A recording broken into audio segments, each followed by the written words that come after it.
사랑하는 성도님들, 주님의 말씀으로 오늘을 시작합니다. 오늘의 말씀은 신명기 1장 16절에서 17절의 말씀입니다. 표준 세번역입니다. 그때 내가 너희 재판관들에게 명령하였다.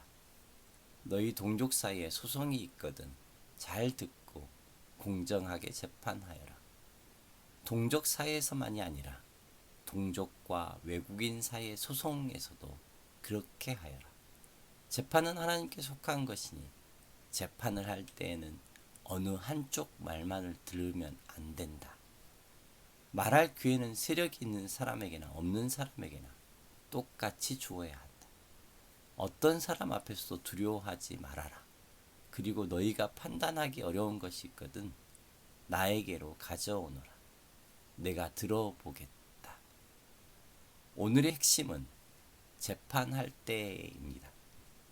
지금 우리가 살아가는 사회에서도 잘 될까 생각되어지는 부분이 기록되어 있습니다.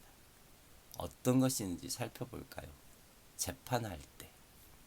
첫 번째는 잘 듣고 공정하게입니다. 정말 중요한 포인트 아닌가요? 시대가 지나가더라도 꼭 잊지 말아야 할 포인트요. 잘 듣고 공정하게입니다.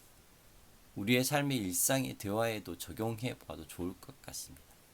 잘 들어라. 바르게 생각하여라. 두 번째는 동족들 사이에서뿐만 아니라 외국인 사이의 소송에서도 동일하게 하라고 말을 합니다. 이것이 차별금지법 아닌가요? 모든 사람을 사람답게 대하는 것이요.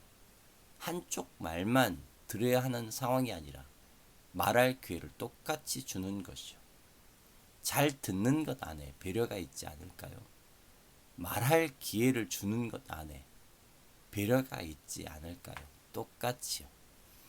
자국어로 말하는 사람과 외국어로 말하는 사이에 시간을 동일하게 줄 수 없다는 것이 똑같이 아닐까요?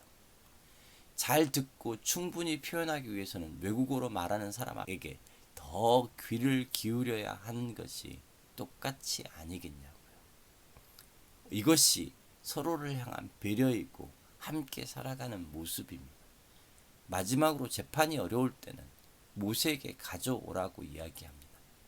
1심에서 끝나는 문제는 1심에서 끝내지만 그럴 수 없는 문제는 상고하라고 이야기합니다. 모세에게 말입니다.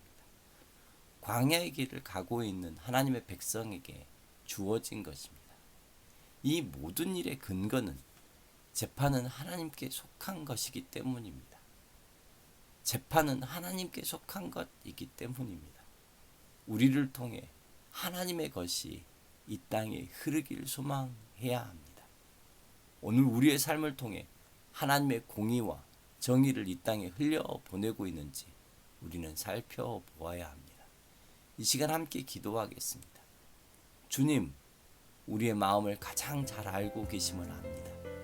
우리의 입에서 나오는 모든 말을 놓치지 않으심을 압니다. 주님께 말할 기회를 주심을 감사합니다. 주님의 공정함이, 주님의 공평함이 이 땅에 흐를 수 있도록 우리를 사용하여 주옵소서. 예수님의 이름으로 기도드렸습니다.